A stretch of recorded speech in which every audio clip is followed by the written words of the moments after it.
Have you ever wondered why some people develop diabetes even though they eat normally? Why do some constantly crave sugar while others don't? Or why every time you feel tired or drained, your body urges you to reach for something sweet? You've probably heard dozens of tips about managing blood sugar, like cutting carbs, taking medications, exercising more. But there's a major piece of the puzzle that's often overlooked: the liver. In today's discussion, we'll expose some of the most common myths about blood sugar. We'll clarify the real difference between type 1 and type 2 diabetes, and most importantly, uncover the critical but often ignored role of the liver, an organ that does nearly 100 times more work than the pancreas when it comes to regulating your blood sugar. Whether you're living with diabetes, concerned about hypoglycemia, or simply want to understand how your body works on a deeper level, this information is for you. Let's begin with the foundation, the incredible built-in system your body uses to keep blood sugar stable day and night, even when you're eating, fasting, or sleeping. Your body is hardwired to maintain a steady level of glucose in the blood no matter what. That ideal number is around 100 milligrams per deciliter. In practical terms, that's the range your body constantly strives to keep, whether you're eating, fasting, sleeping, or stressed. When blood sugar rises too high, we call it hyperglycemia. That's the hallmark of diabetes. When it drops too low, it's called hypoglycemia, or low blood sugar. Either extreme is dangerous, and your body will do everything in its power to keep glucose at that sweet spot of 100. What's fascinating is that almost everything you eat eventually turns into sugar. Yes, even proteins and fats. The body breaks them down into smaller molecules and when needed can reconvert them into glucose, especially when you haven't eaten. Why? Because glucose is a critical fuel for your cells. It's not just about sweets, it's about energy. Here's where it gets interesting.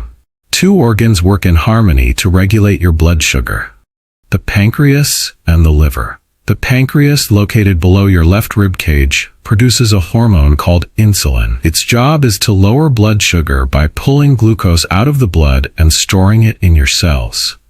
This happens after you eat when glucose floods your bloodstream, even if you didn't eat anything sweet. On the other hand, your liver, about the size of a football and located on the right side of your body, takes charge when you're not eating. It puts glucose back into the blood to prevent a crash.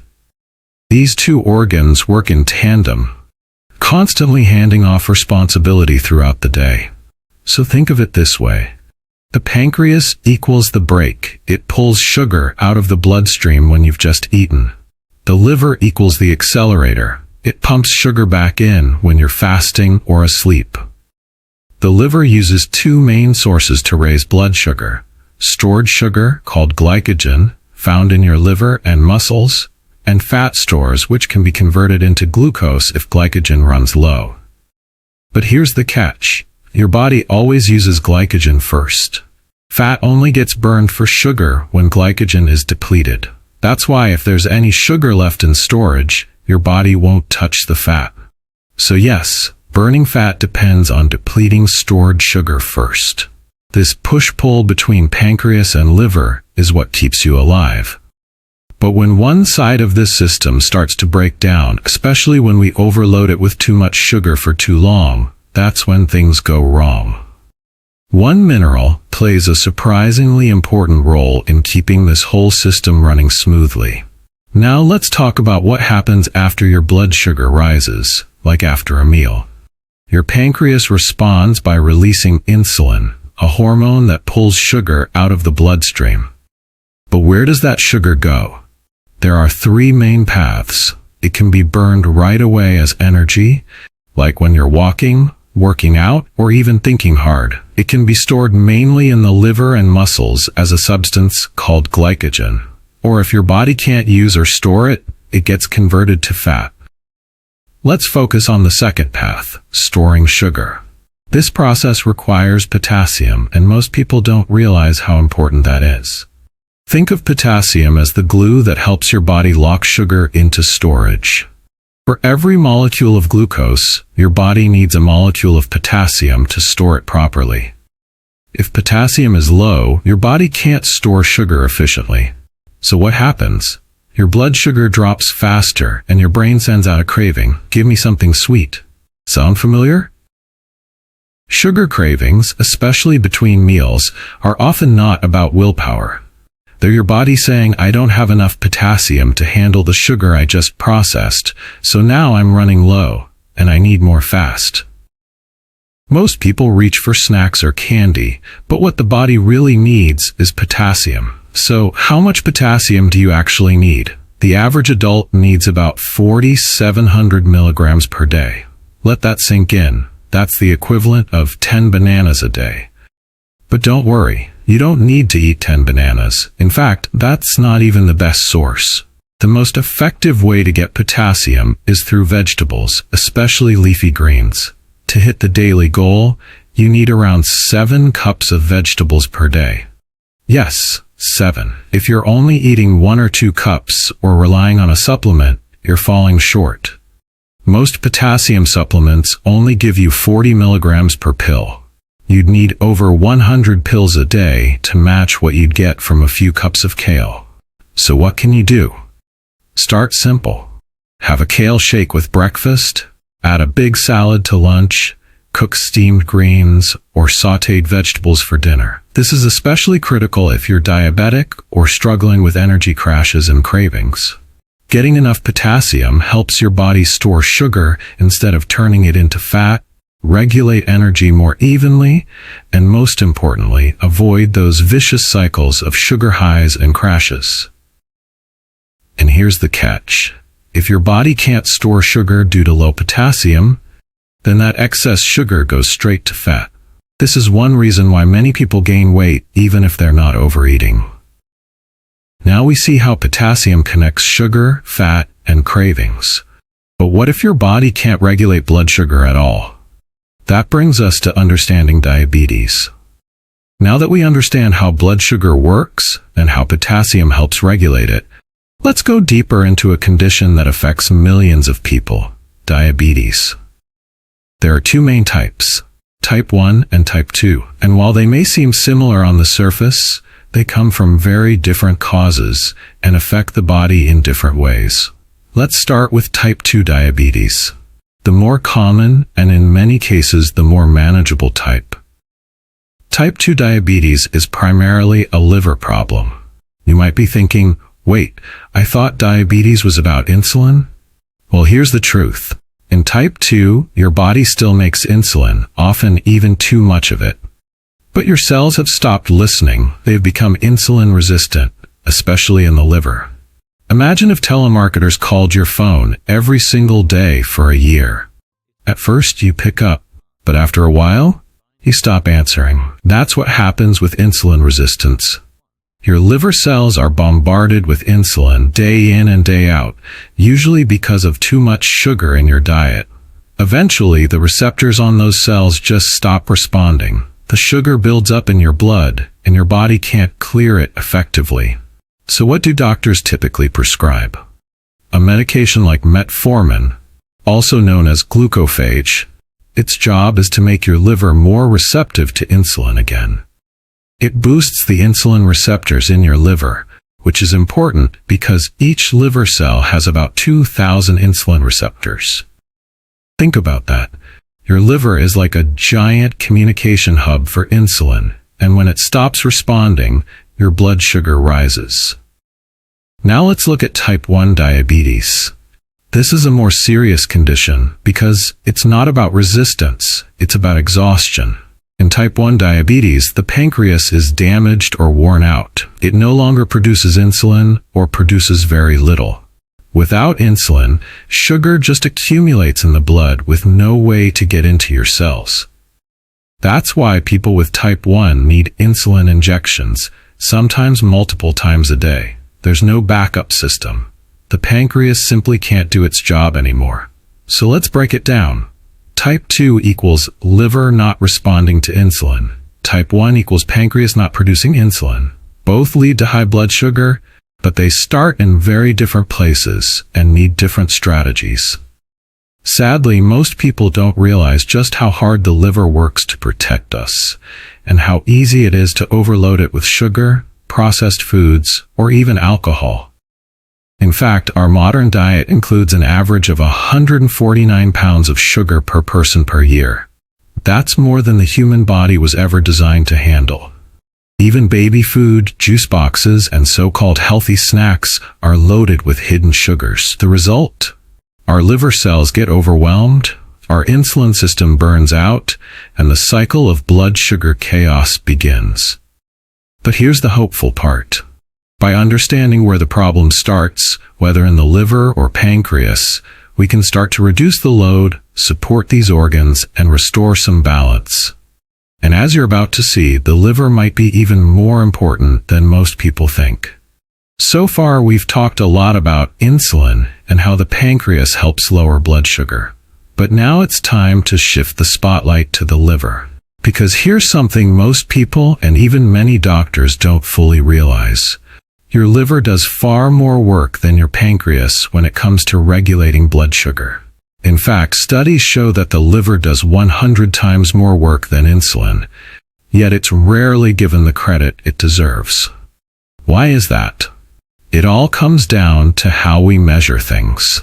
The liver releases a hormone called IGF, insulin-like growth factor.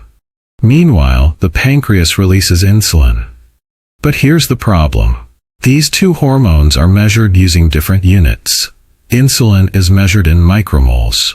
IGF is measured in nanograms. It's like comparing inches to kilograms or Fahrenheit to Celsius. You can't directly compare them. So on paper, it doesn't look like the liver is doing more. But in reality, it's doing the bulk of the work to maintain your blood sugar between meals, at night, and during fasting. So let's put it simply. When you eat, your pancreas responds. When you don't eat, your liver steps in to keep you alive. And if your liver isn't healthy or is under stress from a poor diet, too much alcohol, or too little sleep, then your blood sugar regulation suffers no matter how well your pancreas is functioning.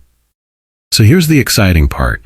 If you can improve liver function by just 20%, you can relieve up to 80% of the workload from your pancreas. That means less strain on insulin-producing cells, better glucose control, and a greater chance of preventing or even reversing type 2 diabetes. Unfortunately, liver damage doesn't show up right away. It often goes undetected in blood tests until it's progressed. And here's what silently harms your liver.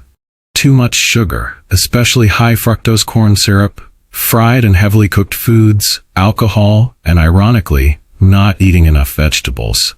That's why supporting liver health is the very first step, because without it, you're just managing symptoms, not addressing the root cause. But there's more. As we age, our bodies naturally produce less growth hormone. And growth hormone is what tells the liver to release IGF. So if your growth hormone drops, your blood sugar regulation weakens, even if your diet hasn't changed. So now the question becomes, how do we keep our liver healthy and keep our growth hormone levels from falling too fast? As we just discussed, the liver plays a leading role in controlling your blood sugar, especially through the hormone called IGF, or insulin-like growth factor. But what triggers the liver to produce this hormone? The answer is growth hormone. You may have heard of growth hormone as the hormone of youth, the one associated with anti-aging, energy, and lean muscle. But what most people don't know is that growth hormone is also a blood sugar regulator, just like insulin. Here's how it works. Growth hormone tells your liver to release IGF, which in turn helps balance your blood sugar, especially when you're not eating. The problem is growth hormone declines naturally as we age. Starting in your 30s and 40s and even more after 50, your levels of growth hormone gradually drop. And as it drops, the liver receives weaker signals to regulate blood sugar. So even if you eat well, your body might struggle to maintain stable blood sugar, simply because the growth hormone-liver connection is breaking down.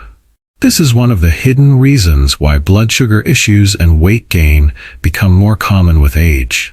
But growth hormone doesn't just affect sugar levels. It also plays 3 essential roles in protecting your body as you age. It mobilizes fat, especially stored fat around your belly, to be used for energy. It protects protein, preventing your muscles, collagen, and cartilage from breaking down.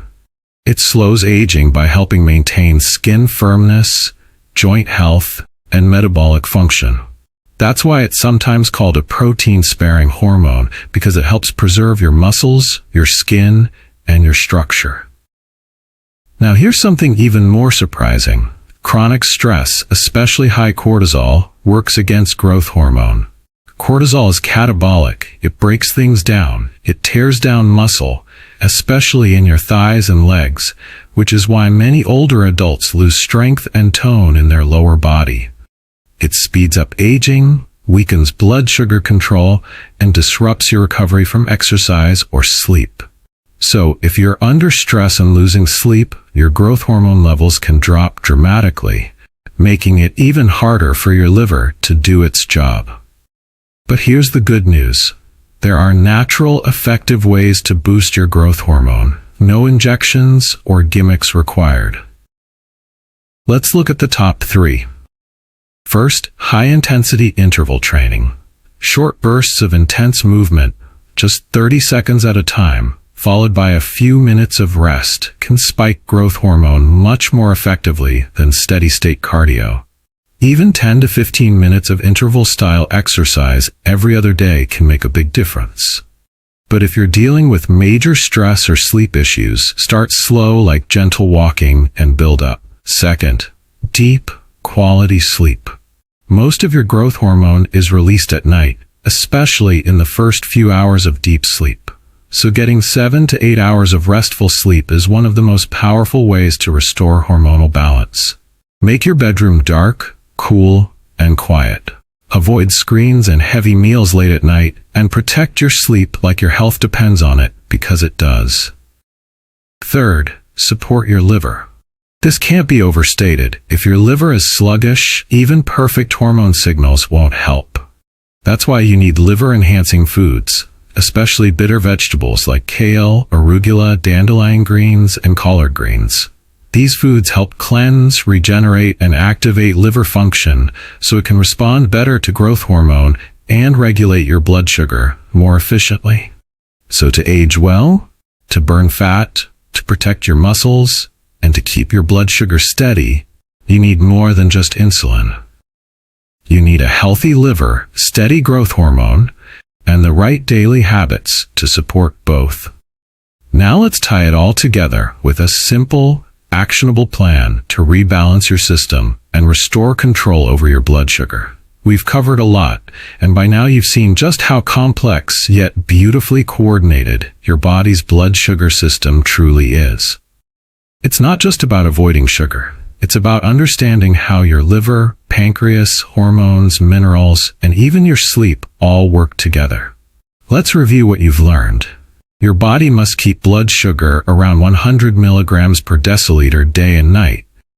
The pancreas handles sugar after meals by releasing insulin. The liver takes over during fasting, sleep, and exercise, releasing sugar as needed. Most people have low potassium, which disrupts sugar storage and leads to cravings and fat gain. Type 2 diabetes is primarily a liver-based insulin resistance issue. Type 1 diabetes results from an exhausted pancreas that can no longer produce insulin. The liver does 100 times more blood sugar regulation than most people realize. Growth hormone, which declines with age and stress, is a critical trigger for the liver's role. And yes, you can support and restore this system naturally. So where do you start? Here's a simple, science-backed plan. First, increase potassium intake naturally. Aim for 7 cups of vegetables per day. Focus on leafy greens like kale, spinach, chard, and collards. Skip the pills. Real food gives you potassium in the form your body can use. Second, support your liver daily. Eat bitter vegetables like kale, arugula, and dandelion. Avoid alcohol, processed sugar, and fried foods. Try a morning kale shake to jumpstart liver repair. Third, balance blood sugar through intermittent fasting. Give your liver time to rest and recover. Start with a 12-hour overnight fast and gradually build toward 14 or 16 hours if tolerated. Fewer meals equals fewer insulin spikes equals less wear on your pancreas. Fourth, improve sleep and reduce stress. Aim for 7 to 8 hours of quality sleep per night. Create a calming bedtime routine. Reduce screen time, caffeine, and mental overstimulation before bed. Fifth, incorporate short, intense exercise. Do interval training 2 to 3 times per week. 30 seconds of high effort followed by rest. If you're starting out or under stress, walk first and build up slowly. Remember, your body isn't broken. It's doing the best it can with what it's been given. And when you support your liver, nourish your body, and move consistently, you're not just managing blood sugar, you're building a healthier, stronger version of you. So don't wait for the next symptom or diagnosis. Start small. Start today. Give your body the potassium, rest, and movement it needs, and you'll be amazed at what it can restore. Thank you for listening. If this information helped you understand your body better, feel free to share it with someone who might benefit too.